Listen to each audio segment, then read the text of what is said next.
High বন্ধুরা, আমার রান্নাঘরে এক নতুন রাঁধুনি এসেছে। সে এক নতুন স্টাইলে চিকেন বানাচ্ছে আমাদেরকে খাওয়াবে বলে। তো বললো নাকি খুব সুন্দর খেতে হয় এটা, আমাদেরকে বানিয়ে খাওয়াবে। তো ঠিক আছে, তুমি চিকেনটা বানাও, আর আমার ওপর দায় পড়েছে আমি লাচ্চা পরোটা বানাবো। ওর লাচ্চা পরোটা দিয়ে আর এই চিকেন দারুণ খেতে। তো সেইটা আজকে বানানো হবে। ও চিকেন বানাচ্ছে, আমি পরোটা বানাবো।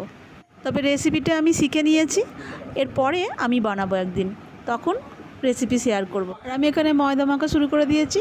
কিছুটা ময়দা নিয়েছি, তার মধ্যে আমি বেশ কিছুটা তেল দিয়েছি, অনেকটা তেল দিয়েছি ময়নটা, আর নুনটাও দিয়ে দিয়েছি। দিয়ে ময়দার সঙ্গে তেলটা খুব ভালো করে মিক্সড করে নেব। একদম সুন্দরভাবে মিক্সড করে নিতে হবে এটা। তেলটা একটু বেশি দিয়ে ভালো করে মিক্সড করে নিলে তবেই এটা মচমচে ভাবটা আসবে। আর ময়দাটা দেখো এইভাবে মেখেছি, মুঠো করলে এরকম ডালা হয়ে যাচ্ছে। তারপরে আমি এর মধ্যে জল দেবো। জলটা খুব বুঝে দিতে হবে, কারণ তেলেতে ময়দাটা অনেকটাই ভিজে গেছে। তো আস্তে আস্তে করে একটু একটু জল দিয়ে আমি ময়দাটা মেখে নিয়েছি। ময়দাটা মাখার পরেও আবারও একটু তেল দিয়ে এটাকে আমি আধ ঘন্টার জন্য রেখে দেবো। ভালো করে মেখে নিয়েছি তেলের সাথে, নিয়ে এটা চাপা দিয়ে আমি আধ ঘন্টা রেখে দেবো। ময়দাটা দেখো এমন মেখেছি, না খুব নরম আবার খুব একটা শক্তও করিনি। আর এখানে আমি একটা বাটিতে বেশ কিছুটা কর্নফ্লাওয়ার নিয়েছি, তার মধ্যে সাদা তেল দিয়ে চামচ দিয়ে এভাবে ভালো করে ঘন করে গুলে রেখে দিচ্ছি সাইডে। এটা পরে কাজে লাগবে। এরকম ঘন করে গুলেছি দেখো, খুব একটা পাতলা নয়। আর ময়দাটা আধ ঘন্টা পরে আমি এইভাবে একটু বড় বড় করে কেটে নিয়েছি, রুটি থেকে একটু বড় কেটেছি। আর প্রথমে আমি এভাবে গোল করে পুরোটা বেলে নিচ্ছি, একটু বড় করে বেলে নিচ্ছি। তারপরে আমি এটাকে ছুরি দিয়ে কেটে নেব। যতটা বড় করা যায় আমি বড় করে নিচ্ছি। আর এবারে আমি এটাকে ছুরি দিয়ে দেখো এভাবে সরু সরু করে কেটে নিচ্ছি।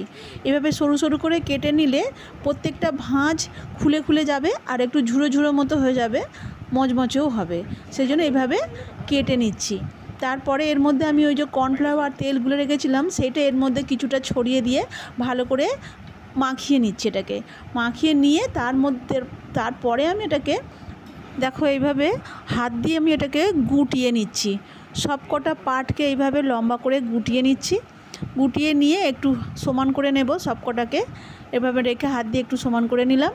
নিয়ে এবার এটাকে এইভাবে পাক দিয়ে ওপর দিয়ে একটা মুখটা ওপর দিকে করে একটু চেপে দেব, দিয়ে এটাকে আমি বেলবো। এটাকে যতটা পারবো বড় করব, কারণ ময়দার টুকরোটা অনেকটা বড় আছে। তো এটাকে এইভাবে ঘুরিয়ে ঘুরিয়ে হালকা তেল দিয়ে ভালো করে বেলে নেব, যতটা পারবো এটাকে বড় করে নেব। এরকমভাবে প্রত্যেকটা আমি একটা একটা করে এরকম করে বেলে কেটে তারপরে গুটিয়ে তারপরে আবারও বেলবো, বেলে আর ভেজে নেবো একটা একটা করে।